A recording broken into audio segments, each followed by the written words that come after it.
এই মুহূর্তে সব থেকে আলোচিত বিষয় এনআইএস ডিএলএড সার্টিফিকেট ক্যান্সেল। হ্যাঁ, ঠিকই বলেছি।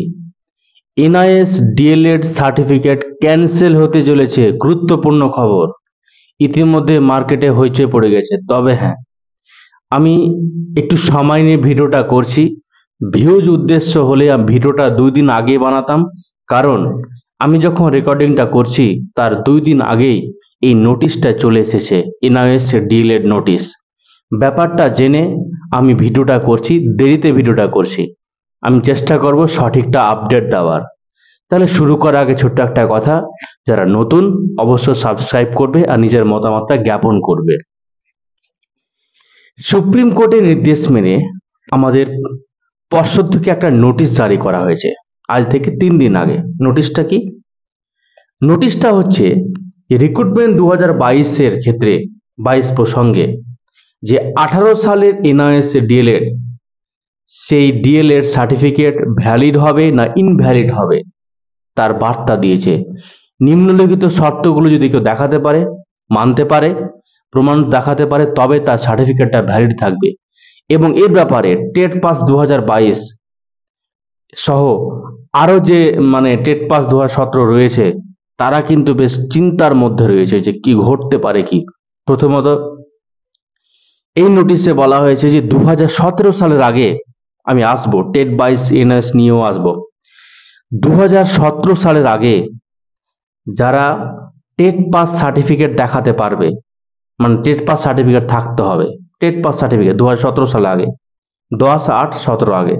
তারপর কি বলছে, 1/4/19 অর্থাৎ 2019-এর আগে ডিএলএড অর্থাৎ ট্রেনিং সার্টিফিকেট, ট্রেনিং কমপ্লিট থাকতে হবে, সার্টিফিকেট না, ট্রেনিং কমপ্লিট দেখাতে হবে 19-এর আগে, 2019 সালের আগে। তারপরে তুমি যে স্কুলে জয়েন করেছো সেই স্কুলে জয়েনিং লেটার দেখাতে হবে। আর কি বলেছে, এগুলো বলার পরে আমি ইম্পর্টেন্ট একটা কথা বলছি। 10/8/2017 আগে যে সার্ভিস করতো যে স্কুলে, সেই স্কুলকেই সার্ভিস সার্টিফিকেট দেখাতে হবে। স্কুলটা তোমাকে সার্ভিস কতদিন করেছো সেই স্কুলে, ইন সার্ভিসের কথা বলছে, সেটা দেখাতে হবে, ইন সার্ভিস সার্টিফিকেট। সেই স্কুলের রিকগনিশন সার্টিফিকেটও দেখাতে হবে, থাকতে হবে সেই স্কুলের। তারপরে কি বলছে, ফেব্রুয়ারি থেকে জুলাই মাস পর্যন্ত অর্থাৎ প্রায় 6 মাসের স্যালারি স্লিপ, স্যালারি প্রমাণ দেখাতে হবে। অর্থাৎ রাজ্যের সর্বব্যাপী একটা আইডিয়া করা যাচ্ছে যে প্রায় 2500টার মতো এনআইএস ডিএলএড ভ্যালিড থাকলো।